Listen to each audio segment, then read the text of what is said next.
수련회에 맞춰서 우리 연별밤이 개봉했었어요. 여러분 참여하지 못하셨다면 유튜브를 통해 보실 수 있고요. 하나님께 귀한 찬양 또 준비하고 또 올려드려 주심에 감사를 드립니다.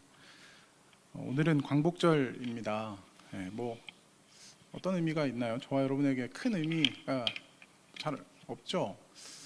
그렇지만 쉬는 날에는 다 의미가 있으니까 쉴 때마다 좀 생각해 보시면 좋겠는데, 저도 막 깊이 있게 이 날이 막 와닿진 않아요. 근데 우리나라 일제강점기가 끝나던 날이고, 오늘 아침에 담임 목사님의 설교에서 우리나라 사람들 중에 민족 지도자들, 굉장히 고위층의 이제 민족을 이끌던 지도자들도 우리나라가 정말 해방될지 몰랐다라고 하더라고요. 일본 천황이 항복한 것을 사람들이 이제 믿지 못하고 정말 우리나라가 해방되었나? 왜 그랬냐면 우리나라 스스로 해방을 얻어내지 못했고 희망이 없었기 때문일 텐데요.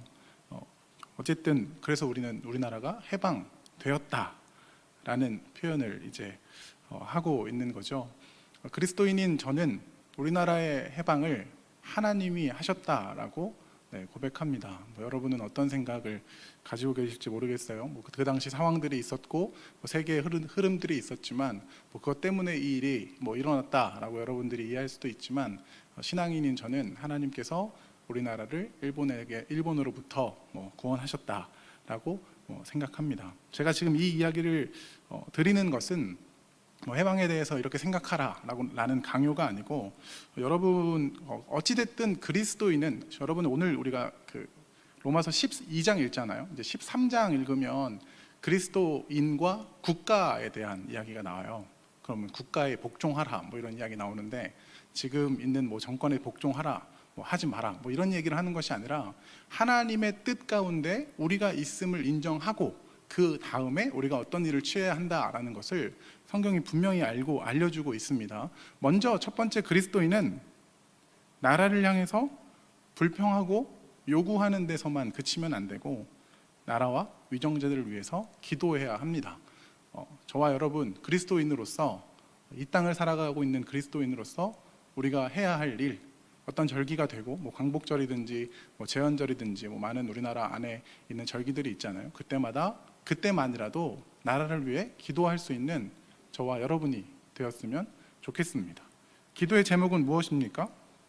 우리나라가 거룩하고 정결한 나라가 될 수 있게 해달라고, 정말 하나님 앞에 부끄러움 없는 나라가 되게 해달라고 이렇게 기도하는 우리 모두가 되었으면 좋겠습니다. 광복절이라 이런 이야기를 했고요. 또 그제부터 위클리에도 나왔죠. 그제부터 우리는 수련회를 했는데 수련회 잘 마쳤습니다. 집회밖에 없어서 참 아쉬웠어요. 원래 수준이가 준비한 수련회는 어쨌든 모여보자, 무조건 모이자 해가지고 처음에 이제 그렇게 준비하고, 그러면 이틀은 못 모여도 토요일은 하루 종일 모여보자 이렇게 준비했는데, 4단계가 이제 2주 전에 되고 이러면서 온라인으로밖에 할 수 없구나라고 조금은 아쉬운 마음이 있었는데, 그렇든 저렇든 수련회가 잘 끝나게 되어서 하나님께 감사하고, 카톡방에는 102분이나 참여해 주셨습니다. 참여해 주신 모든 분께 감사합니다. 저는 김학철 교수님하고 점심을 먹었습니다. 1시에 만나서 4시까지 3시간 점심을 먹었는데요. 김학철 교수님은 제가 시간을 다 빼앗은 거죠. 그러면서 이런저런 이야기를 하면서 들은 이야기 중에 제가 기억에 남는 건, 교회들이 복음의 기쁨을 전하기보다 교회적 인간을 만드는데 혈안이 되어 있다라는 말씀을 하셨어요. 그 이야기를 들으면서 우리 교회는 어디에 있나? 우리 교회는 복음의 기쁨을 전하는 교회인가? 교회적 인간을 만드는 교회인가? 전 답을 내렸습니다. 둘 다 아니다. 둘 다 아니다. 첫 번째는 자신이 없어서 답을 못하는 거고, 교회적 인간이라면 제 말을 이렇게 안 들을 수 있나 이런 것 때문에 어떻게 이렇게 내 말을 안 듣는, 제가 오늘 여기에서 또 한마디 하면 또 목자하십시오 그러면 아무도 안 들을 거니까 자신 있게 말씀드릴 수 있는데, 첫 번째 질문, 우리는 복음의 기쁨을 전하고 있는가에 대한 분명한 대답을 제가 부끄러워서 못하는 게 있다면, 두 번째 대답은 확실히 할 수 있다라는 것을 말씀드립니다. 8월이 지나면 9월부터 한 텀이 시작됩니다. 우리 이번 9월에는 목자 없는 목장을 만들지도 모릅니다.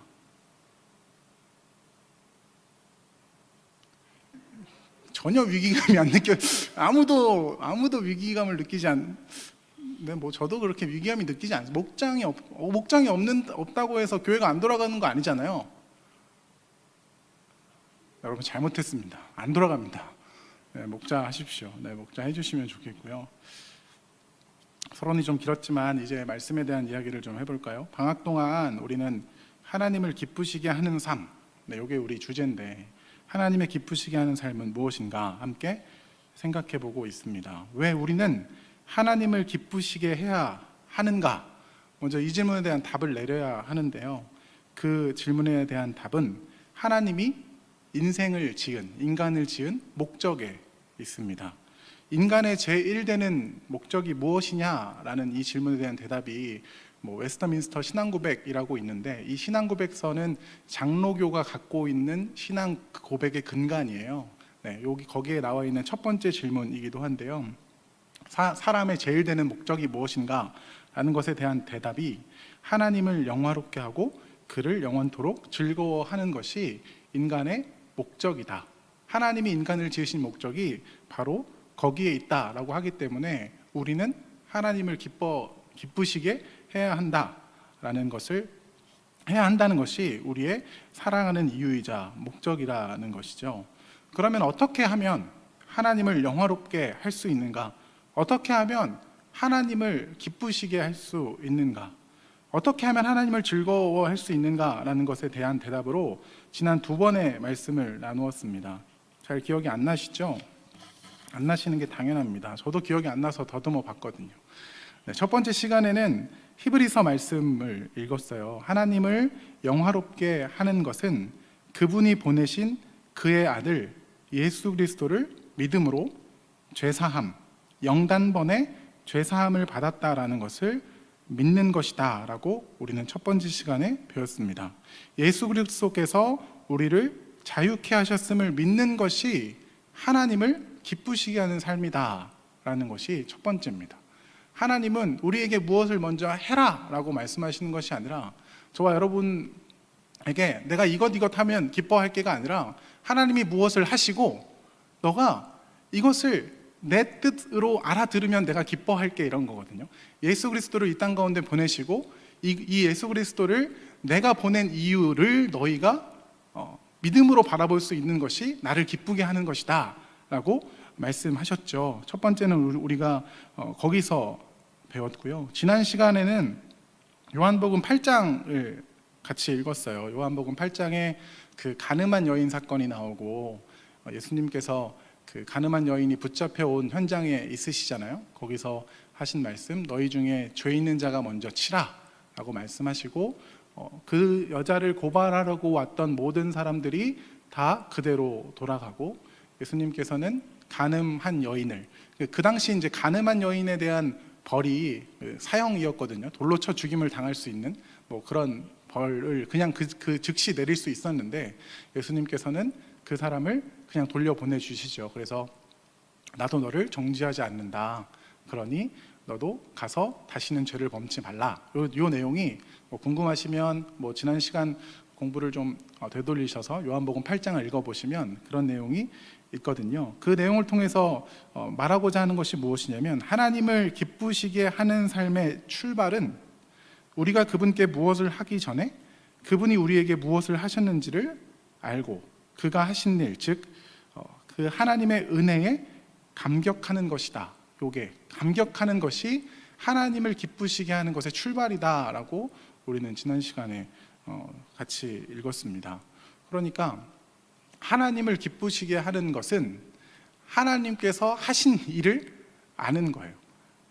하나님께서 나에게 하신 일. 그런데 우리가 지난주에 가늠한 여인을 읽었지만 그 가늠한 여인의 이야기가 나와는 다른 어떤 사람의 이야기가 아니라 그 가늠한 여인이 바로 나라는 것으로 우리가 대입해서 읽을 수 있다는 거죠. 저와 여러분의 죄의 상태, 죄와 허물로 가득 찼던 저와 여러분을 찾아오셔서 하나님께서 덮으시고, 결국 그 덮으심을, 그 죄를 용서하심이 다시는 죄를 범치 말라라고 하셨지만 그 죄의 대가를 결국은 자신의 십자가에서 예수님이 복음서에서 십자가에서 자신이 십자가에 달리심으로 죄값을 치르시는 장면으로 결국은 나타나거든요. 그 가늠한 여인이 바로 저와 여러분이고, 저와 여러분의 죄를, 극악무도한 저와 여러분의 하나님을 떠나 있다라는 그 죄를 용서하셨다라는 것이 우리의 믿음의 출발점이고 하나님을 기쁘시게 하는 것의 시작점이다라는 것을 배웠습니다.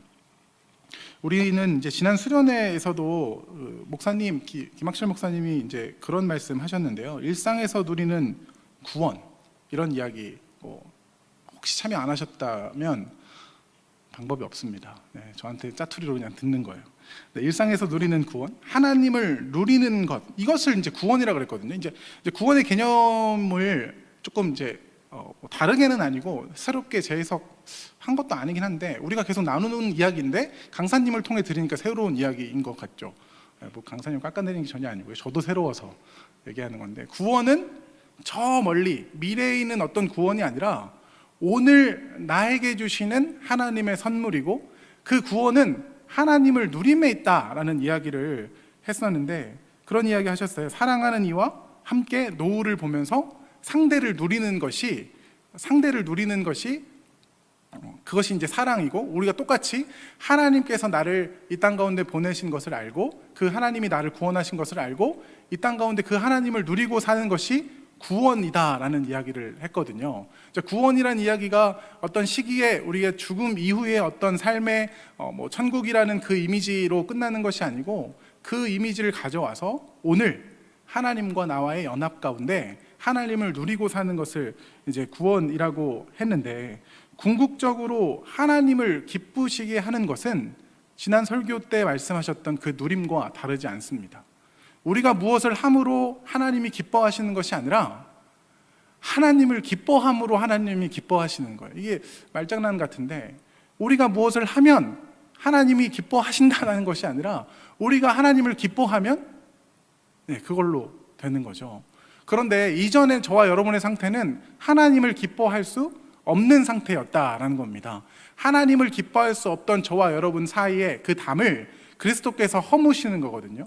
예수의 십자가가 그 담을 허무시고 우리를 하나님과 연합하게 하셨고, 그것을 우리가 믿음으로 받은 저와 여러분의 오늘의 상태거든요. 저와 여러분은 예수를 그리스도로 믿는 사람들이니까, 예수를 그리스도로 믿는 사람들의 오늘의 현실은 하나님을 누릴 수 있다라는 건데, 그 하나님을 누림이 하나님께서 보시기에는 얘가 나를 기쁘게 한다라는 것으로 느껴진다라는 거죠. 우리가 뭐 몇 주 더 이 이야기를 하겠지만 이것이 결론이에요. 하나님을 기쁘시게 하는 것은 하나님을 기뻐하는 겁니다.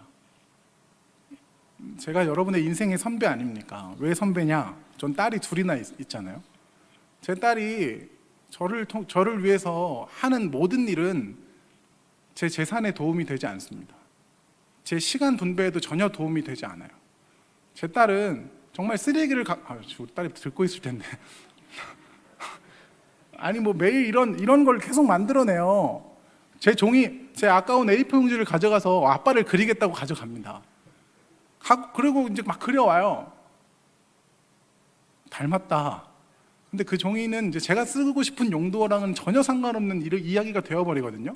결국은 제가 그거를 제 가치로 사용하지 못하면 그건 쓰레기잖아요. 근데 제 딸은 그걸 가지고 와서 저한테 갖고 와서 아빠 나 잘했지 막 이래요. 그럼 제가 야 너 한 3원 정도 썼어 막 이럽니까? 지금 이런 이야기가 전혀 아니거든요. 걔가 보는 나를 그려온 게 그냥 기쁜 거예요. 그러니까 그런 것들이 누림이고 그런 것들이 사귐이라는 생각이 드는 거죠. 하나님을 누린다라는 건 우리가 굉장히 유치한 일들을 계속 해내는 것이 어쩌면 하나님이 기뻐하시는 우리의 누림 상태일지 모릅니다. 그냥 오늘 힘들었던 거 하나님 앞에 툭툭 뱉어내는 거. 하나님 오늘 선배랑 같이 교회에 왔는데 끌려왔습니다. 뭐 이런 이야기를 하나님께 하는 거죠. 오늘 후배를 데리고 누구의 이야기일 수 있습니다. 후배를 데려왔는데 뭐 이런 이야기. 그러니까 이게 하나님을 누린다라는 건 저 멀리 계신 하나님께 우리가 무언가를 뱉어냄이 아닙니다. 오늘 우리와 함께 하신 하나님과 그 길을 같이 걸어가는 거죠. 연애라는 것은 같이 무언가를 하는 걸 연애라고 하잖아요. 싸우든 뭐 지지고 볶든 많이 힘들어 보이시는 분들도 계시는 것 같은데, 연애 때문에. 하여튼 그 연애는 그런 거잖아요. 뭐 그런 걸 다 연애라고 그러죠. 행복한 순간만 있는 것을 연애라고 하지 않고 그냥 시시콜콜한 모든 것이 다 연애라고 하는 것처럼, 하나님께 기쁨이 되는 것은 하나님과 계속 무언가를 하는 겁니다. 하나님과 함께.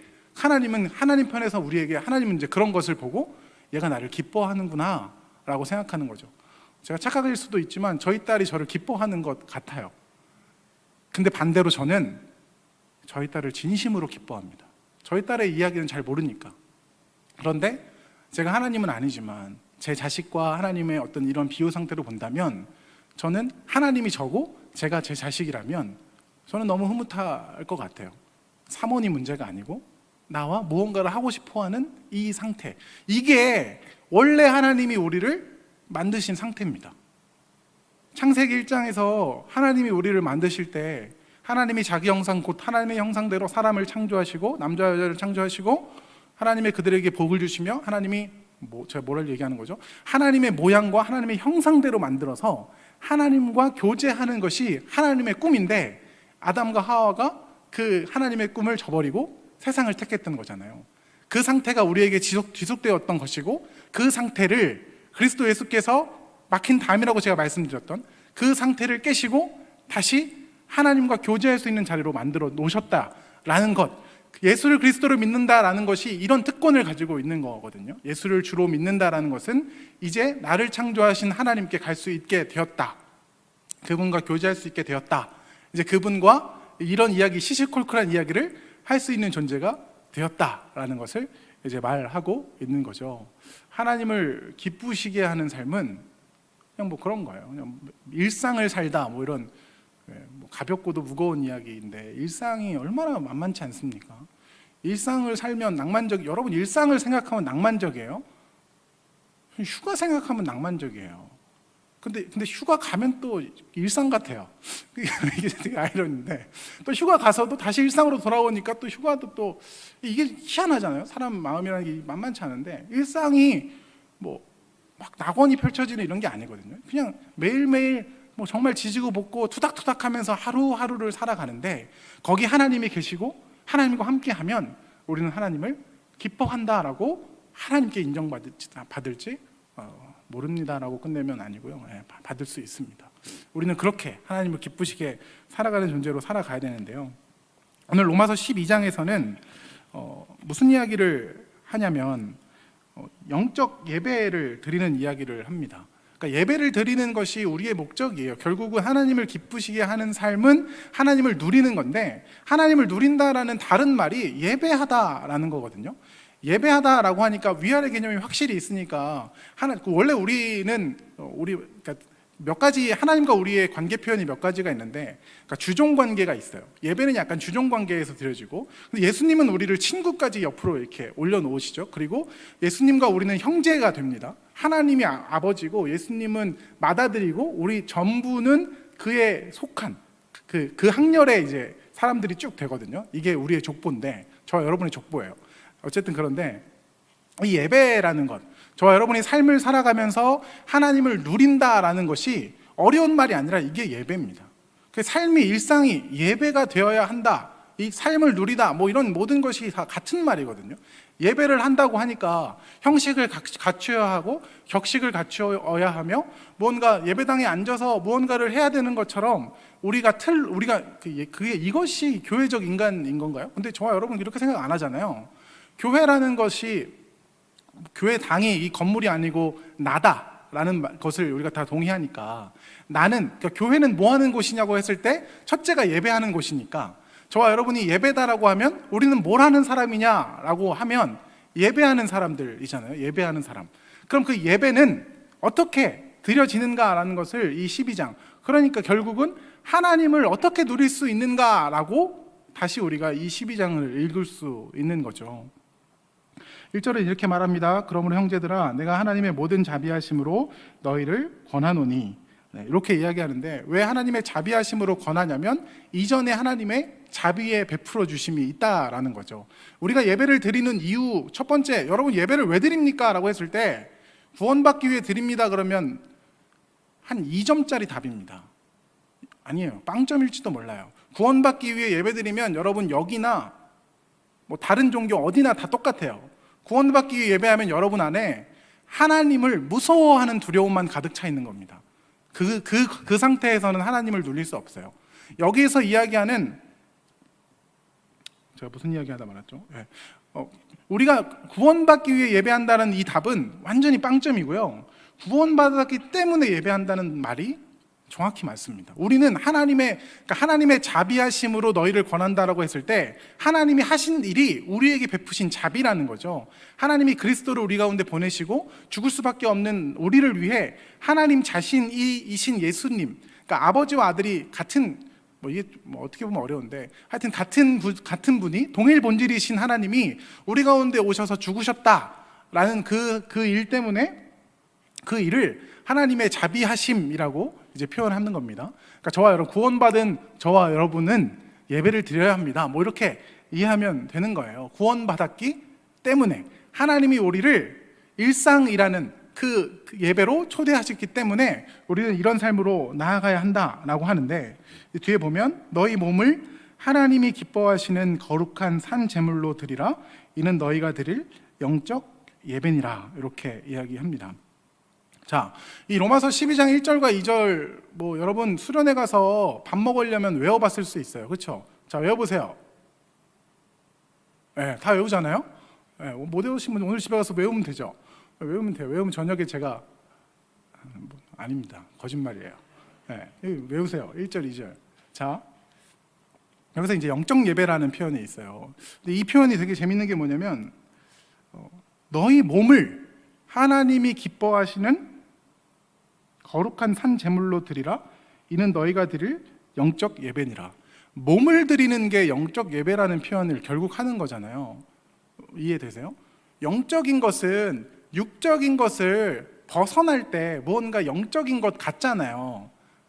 저만 그렇게 느낄 수도 있는데, 영과 영은 어디 있죠? 하여튼 영과 육은 분명히 여기 있죠. 영과 육을 우리가 있다고 생각하는데, 근데 이제 영적 예배는 몸을 드림으로 나타난다라고 이야기를 하고 있습니다. 그래서 이 영적 예배를 어떻게 이제 해석하냐면, 여러분이 조금 찾아보면 결국은 두 가지 정도로 나오는데, 첫 번째는 이제 스피리추얼이라고 해서 이제 신령한으로 번역할 수 있어요. 이제 신령한. 그리고 두 번째는 리스너블이라 그래가지고 분별력 있는, 이성적인, 이렇게 두 가지로 이제 해석하거든요. 여러분이 이 본문에 대한 설교를 들어보면 이 두 가지 이야기를 1번도 하시고 2번으로도 하시고 이렇게 들을 수 있을 거예요.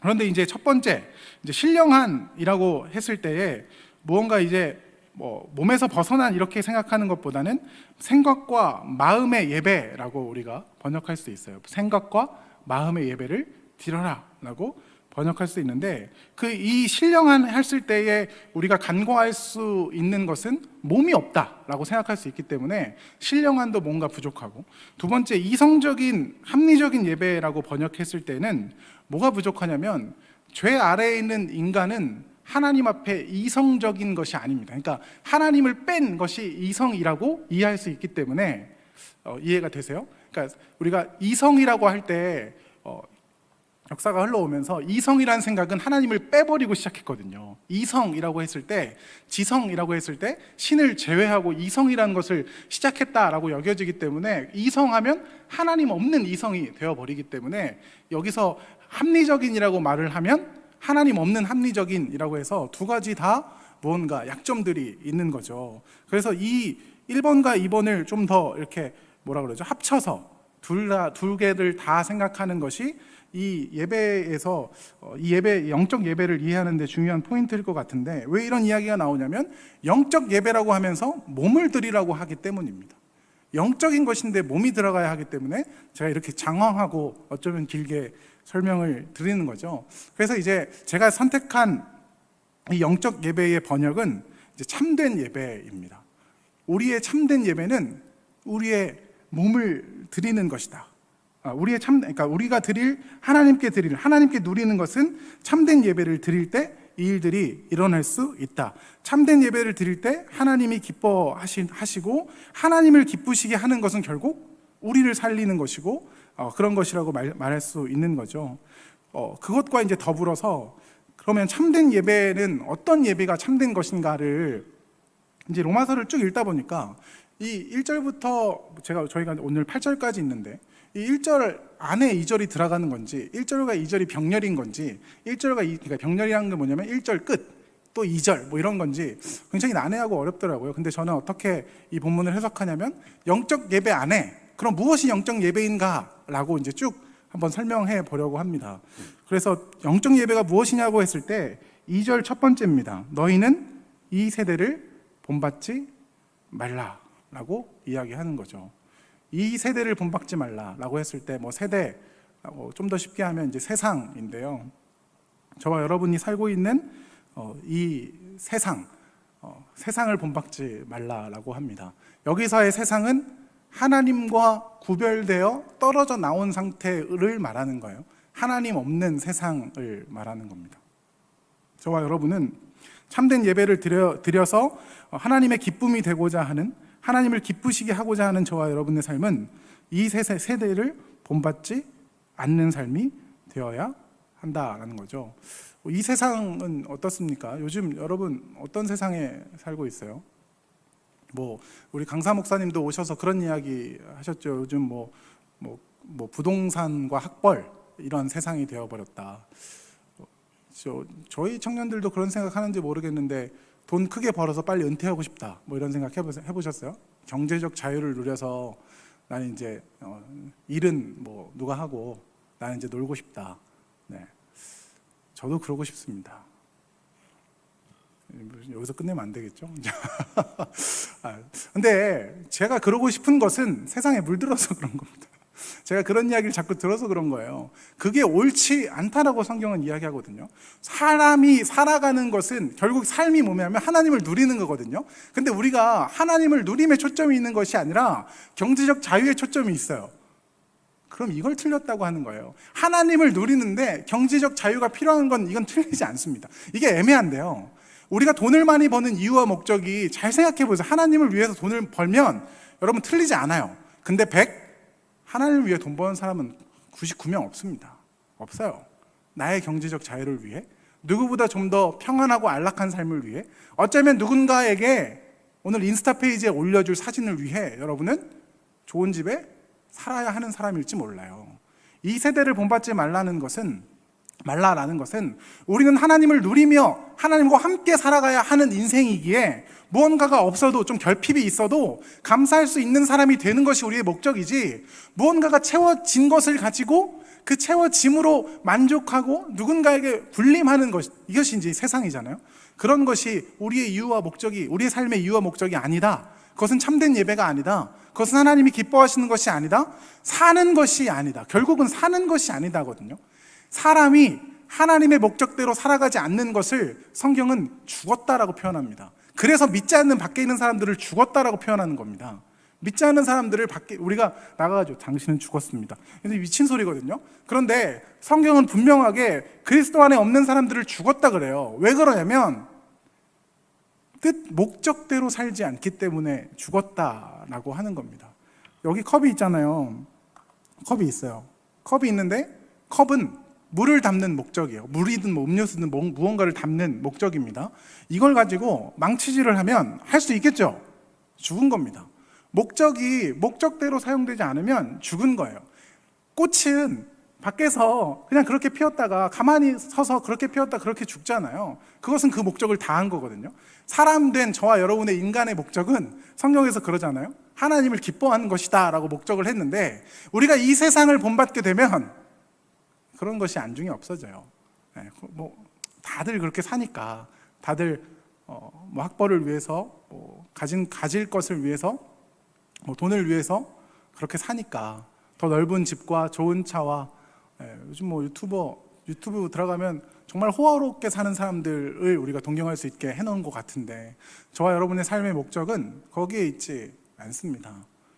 성경은 분명하게 이야기합니다. 살아있고 죽은 것에 대한 개념이 가지고 가지지 못했음이라면 예수를 가진 자와 예수를 갖지 못한 자로 이렇게 나누는 거지, 부와 가난으로, 뭔가 있음과 없음으로 나누지 않는다는 것을 기억하는 저와 여러분이 되었으면 좋겠습니다. 참된 예배자의 삶을 더 나열해 본다면 마음을 새롭게 함으로 변화를 받는 사람이라고 이제 이야기할 수 있는데, 마음을 새롭게 하는 것, 이게 이제 우리가 못하는 거예요. 여러분, 저는 마음을 새롭게 하는 거 굉장히 어렵습니다.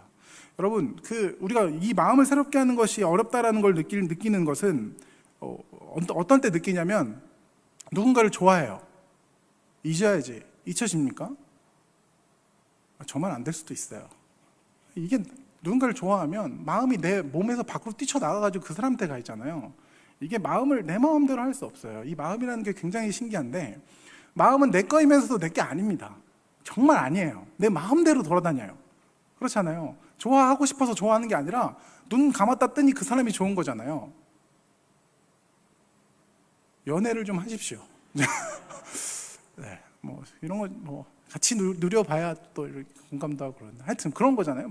이 마음을 새롭게 한다라는 거, 이거 생각보다 우리가 못하는 거라서 이 부분에서는 우리의 기도가 필요합니다. 하나님, 내 마음을 새롭게 하여 주옵소서. 내 마음을 넓혀 주옵소서. 내 마음이 넓어져야지 해서 마음이 넓어지지 않는다는 것을 굉장히 많이 느끼잖아요. 내 마음이라는 것이 내 거 같지만, 반복되는 이야기지만 내 게 아니라서, 마음을 새롭게 함으로 변화를 받는다라고 했을 때는 하나님께, 참된 예배자는 그래서 결국 하나님의 성령께서 우리 가운데 임재하심으로 우리의 마음을 계속해서 새롭게 해 주셔야 한다라고 하는 거죠. 오늘 제목에 있는 그 산이라는 단어가 있어요. 1절에 나오는 건데, 너희 마음을 하나님이 기뻐하시는 거룩한 산제물, 그러니까 살아있는 제물이라고 했을 때, 제물은 죽어야 되는데 무엇이 살아있냐 그런다고 한다면 하나님을 향한 죽고자 하는 열심히 살아있는 거거든요. 그러니까 이게 결국 이제 산다라는 것은 마음을 새롭게 하기 위하여 내가 계속 살아있는 거예요. 그러니까 하나님께 살아있는 거죠. 괜히 얘기했습니다. 더 이해가 어려울 것 같은데, 그러니까 살아있다라는 것은 계속해서 하는 거예요. 그러니까 시제가 현재예요. 계속 하는 거죠. 계속. 저와 여러분이 계속적으로, 그러니까 지난번에 구원을 이루었으니까, 마음이 새로워졌으니까 지난번으로 끝이 아니고 어제의 마음과 오늘의 마음이 또 우리는 부패하여 이제 썩어져 가거든요. 그러니까 다시 한번 하나님 앞으로 계속해서 현재 시제로서 이렇게 해야 한다라고 이해할 수 있겠죠. 그 다음으로서는 하나님의 선하시고 기뻐하시고 온전하신 뜻을 이제 분별하는 것이 참된 예배자의 삶이다. 참된 예배고, 이것이 누리는 것이고 하나님을 기뻐하는 것이다라고 제가 같은 말로 계속해서 드리는 건데요. 하나님의 선하시고 기뻐하시고 온전하신 뜻이 무엇인지 분별하고자 함이 여러분에게 있다면 이미 여러분은 예배를 드리고 있는 거예요. 저와 여러분의 삶 가운데 무엇을 위해서 기도해야 하는가라는 그 기도의 질문이, 기도의 제목이 하나님께서 기뻐하시는 것이 무엇입니까? 제가 좀 전에 기뻐하시는 것이 없다, 있다 했는데, 우리는 분명히 선택의 길에서 이런 질문을 할 거예요. 둘 중에 하나님이 기뻐하시는 것은 무엇입니까? 라는 이런 질문을 할 거거든요. 이것이 하나님이 기뻐하시는 겁니까? 저것이 하나님이 기뻐하시는 겁니까? 그런데 재밌는 건, 제 딸이 어떤 선택을 하든 저는 그 질문에 감격합니다. 얘가 나를 사람 취급하고 있구나. 이게 되게 아이러니하죠. 여러분의 부모님들도 그렇게 생각하실걸요? 얘가 나를 아직도 사람 취급해주네. 약간 이런. 엄마, 나 여기 갈까? 저기 갈까? 답은 지 멋대로 할 거면서, 이러면서도, 이게 되게 희한한 겁니다. 지 멋대로 할 거면서 이러면서도 마음 한켠에, 야, 얘가 아직 나를 좀 이제 인정하는 건가? 제가 느끼기에는 우리의 하나님은 둘 중에 하나, 근데 분명한 것은 여러분이 잘 선택하시면 되는데, 이거를 선택해도 되고 저걸 선택해도 되는 것에서 분명한 답을 이건 제 경험일 수 있어서 단정 지을 수는 없지만 잘 안 주세요. 그냥 마음대로 해야 하나, 이런 느낌이에요. 이제 그럴 때에 하나님은 얘가 나를 하나님으로 보는구나 이런 생각을 하시지 않을까라는 생각이 듭니다. 결국 우리는 이런 것들을 찾아가는 사람들이라는 거죠. 예배가 무엇이냐라고 했을 때, 참된 예배, 하나님을 누림이 무엇이냐고 했을 때, 하나님 선하신 뜻이 무엇입니까? 하나님이 좋게 보시는 것이 무엇입니까? 이런 질문들이 우리 삶 가운데 있는 것 자체가 우리가 예배하고 있다라는 거라고 읽을 수 있는 거죠. 하나님의 온전하신 뜻이 어디에 있습니까?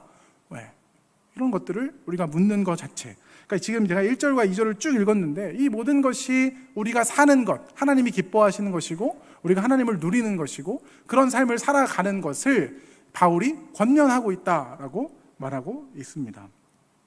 3절만 이제 이야기하면 마치겠습니다. 오늘 찬양도 굉장히 빨리 끝나서 설교가 3시 전에 끝나겠다라고 생각했는데 저는 역시 말이 많습니다. 그죠? 죄송합니다. 자, 마지막으로는 3절에 보면 조금 이야기 나눈 이야기가 있는데, 내게 주신 은혜로 말미암아 너희 각 사람에게 말하노니 마땅히 생각할 그 이상의 생각을 품지 말고 오직 하나님께서 각 사람에게 나누어 주신 믿음의 분량대로 지혜롭게 생각하라. 이거 그냥 읽는 어떤 해석은 뭐냐면 교만하지 말라예요. 교만하지 말라. 너 약간 좀 더 우리 시대의 언어로 이야기하면 나대지 말라 이런 거거든요. 너 나대지 마 이런 건데, 우리 교회는 나대는 사람이 없어요. 교만해서 좀 목자 제가 이번에 해보겠습니다. 목자 하겠다는 게 교만이 아닌데 뭐 그런 사람이 없어요. 다들 뭐 겸손해가지고. 근데 여기에서 제가 나누고 싶은 이야기는 믿음의 분량이 있는가라는 질문을 하고 싶은 거죠. 나에게는 주먹만한 믿음을 줬고 우리 세임에게는 제 얼굴만한 믿음, 제 얼굴이 주먹보다 작잖아요. 그죠? 이렇게 하면 죄송합니다. 여튼 그렇죠. 이런 믿음을 주지 않았을까라고 우리가 생각하고, 어떻게 보면 상대의 믿음, 쟤는 저렇게 큰 믿음을 주셨는데 왜 나한테는 그렇게 큰 믿음을 주시지 않았을까라고 생각할 수 있잖아요. 그런데 여기서도 저도 그렇게 읽히거든요. 믿음의 분량대로 하니까 누구는 믿음을 크게 주셨고 누구는 믿음을 작게 주셨다라고 생각을 하는데, 결국 이 믿음을 크게 주셨다라는 것에 우리가 마음을 이렇게 서운해할 필요가 없는 게, 결국 믿음을 크게 주신 분들에게 두목장을 맡기는 겁니다. 안 갖고 싶잖아요. 이게 그런 거예요. 우리가 생각했을 땐 믿음을 크게 주시면 더 큰 일을 해서 누군가에게 뭔가 더 많은 것들을 드러낼 수 있는 사람이 되어야겠다라는 착각을 하는데, 더 큰 믿음은 더 많은 사람을 품는 겁니다. 여러분 하고 싶으세요? 네라고 대답하셔야죠. 우리는 거길로 가는 겁니다. 목사님 그 사람 저 주세요. 저는 싫은데, 저도 싫은데 그 사람 제가 받겠습니다. 이게 믿음이 큰 사람 아닙니까? 근데 믿음이 크다라고 했을 때 우리의 오해는, 우리가 갖고 싶은 어떤 것에서는 믿음이 컸으면 좋겠는데 우리가 하기 싫은 어떤 것에서는 결코 걔는 안 돼요. 하나님 그건 안 돼요. 그것만 빼고요. 이거 여러분에게 하는 말이 아니라 제 말이에요. 하나님 저 그 부서는 싫습니다. 비밀이에요. 이런 거예요. 그 부서는 안 됩니다. 그와 같은 똑같은 거거든요. 믿음의 분량이 커진다라는 건 결국 하나님 나라에서 무언가 큰 상급을 받는 것이 뭐냐면, 다스릴 그러니까 거기 고을 얘기 기억하세요? 달란트 비유 막 나오는데 10달란트가 10달란트 막 이렇게 내놓고 5달란트가 5달란트 이거랑 두 가지가 있어서 제가 조금 헷갈리는데, 10달란트 받은 사람한테 10고을을 준다는 건 그런 능력을 줬다, 그런 큰 땅을 줬다라고 해석하시면 안 됩니다. 그 사람을 돌보는 거라고 생각하셔야 되는 거예요. 이해되시죠? 우리가 믿음의 크고 적음이 중요한 게 아니라 나에게 떨어지는 믿음의 분량대로 어떻게 이 믿음으로 믿음답게 살 수 있는가를 고민하는 겁니다. 그래서 그 뒤에 보면 이런 이야기들이 나오는 거죠. 분수대로, 예언이면 믿음의 분수대로. 여기서 이제 예언이라는 것을 성경의 예언이라고 해서 미래 일을 예언할 수도 있고 하나님의 말씀을 하는 거, 이게 두 가지입니다. 그러니까 예언이라 그래서 미리 알고 무언가를 저도 여러분에게 무언가를 이야기할 수 있잖아요. 우린 다 죽는다. 너무 식상하죠. 어쨌든 이런 예언들. 근데 성경에서 미래의 어떤 일에 대한 예언들이, 너 나중에 큰 아파트를 가질 거야. 너 나중에 누굴 만나면 이렇게 될 거야. 이런 이야기 들어보셨어요? 우리가 들은 사도행전에서 예언 이야기는 무엇입니까? 바울이잖아요. 바울. 너 가면 묶여서 끌려갈 거야. 우리가 예언 잘못 해석하면 안 돼요. 예언은 미래에 일어날 좋은 어떤 일, 내가 생각하기에 좋은 어떤 일이 전혀 아닙니다. 성경에서 그런 일들이 안 나타나거든요. 안 나타나요. 그런 일 거의 없습니다. 여기서 이제 예언이라고 했을 때는 두 가지로 이야기할 수 있는데, 하나는 미래의 일을 얘기할 수 있고, 또 하나는 예언이라 그래서 하나님의 말씀을 푸는 사람일 수 있어요. 말씀을 잘 가르치는 사람, 그런 사람일 수 있는데, 어쨌든 결국은 섬기는 자든 가르치는 자든 위로하는 자든 다스리는 자든 긍휼을 베푸는 자든 그 사람이 받은 그 믿음의 분량대로 그 일만 하면 됩니다. 저와 여러분은 나의 믿음 안에서 내게 주신 것이 무엇인지 그 믿음 안에서 어떻게 이 믿음 가지고 살아갈 수 있을지를 고민해야지, 하나님 왜 나는 이거밖에 안 주셨죠? 이렇게 출발하면 아무것도 우리에게 은혜로 다가오지 못합니다. 저와 여러분 잘 생각하시고 귀담아 들어주십시오. 믿음의 분량대로 사는 겁니다. 믿음이 적다 그래서 행복하지 않은 것이 아니라 믿음이 있기 때문에 행복해지는 건데, 크고 작고가 아니라 그 믿음으로 사는 것이, 믿음으로 살 때 우리는 하나님을 더 잘 누릴 수 있습니다. 여러분, 오늘의 제목은 거룩한 산 제물이라고 제가 지었는데, 거룩한 산 제물, 저와 여러분은 거룩한 자가 되었습니다. 거룩이라는 것은 우리가 이룰 수 있는 게 아니에요. 그냥 하나님이 거룩하다 그러니까 거룩한 거고, 그런 줄 알고 오늘부터 사는 겁니다. 그냥 하나님이 나를 거룩하다 하셨으니까 아멘 하고 그냥 사는 거지, 그럼 어떻게 거룩할 수 있습니까가 아니에요. 어디 가면 거룩해집니까? 전혀 아닙니다. 장소를 옮긴다고 거룩해지는 게 아니에요. 내 마음이 그렇다고 착각하는 거지. 성당에 가면 거룩해지는 것 같죠? 저도 그렇게 느껴요. 근데 그런 게 아닙니다. 우리의 외부적 모습이 우리를 거룩하게 만드는 것이 아니라, 하나님이 너 거룩해 하니까 우리가 거룩한 거거든요. 그럼 우리 거룩해진 저와 여러분이 매일매일을 제물돼요. 이제 사는 것. 그러니까 제물이라 그랬을 때 이렇게 드려짐, 뭐 이렇게 희생, 뭐 이렇게 생각할 수 있는데, 제가 지금 쭉 나열한 그런 일들을 다시 한번 읽어보십시오. 그런 것들을 하면서 하나님을 누리고 사는 인생이 되시는 저와 여러분, 하나님을 정말 기쁘시게 하는 그 누림이 있는 저와 여러분의 하루하루의 삶이 되었으면 좋겠습니다. 같이 찬양하고 기도하겠습니다.